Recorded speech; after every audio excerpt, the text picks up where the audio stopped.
All right.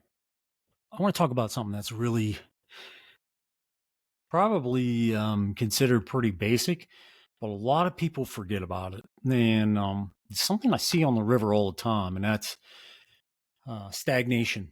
I think is the best way to put it, right? So when you're fishing, I want you to concentrate on what I like to call new water. Always fishing new water. And what I mean by that is not always going to a new river, not always going to a new spot. But if I'm standing in a position, I want to be fishing new water with just about every cast, unless I'm sight fishing. Even when sight fishing, I will vary the water I'm fishing slightly. What do I mean by that?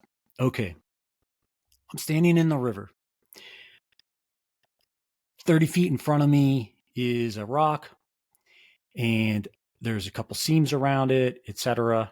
But there's seams throughout the creek, etc., that I'm working. And what I want to do is focus on fishing new water on my cast. That means one cast, I'm going to start on the left. Next cast, I might be on the right side. I may then go down the middle. I may go a little bit higher. I might go between this rock and that seam. I might be on the seam, etc., etc. So I don't want to be making the same cast over and over. 1,000 casts to the same spot, same spot, same spot. They're doing two things. One are you're either not getting the proper drift, and that's most likely why you're not landing the fish. You're also leveling up on your ability to spook the fish. Okay.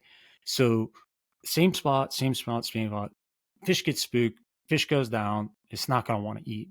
But when you start to change up the locations of where you're fishing, so the new water every time, you're opening opportunity, one, for other fish that you may not see, two, for a better drift, which might entice the fish that you're seeing to come over and eat, etc. And three, you're not putting the fish down. So try to focus on new water. I think that's a great technique to really up level yourself from a fly fishing standpoint. Take care. We'll see you next time.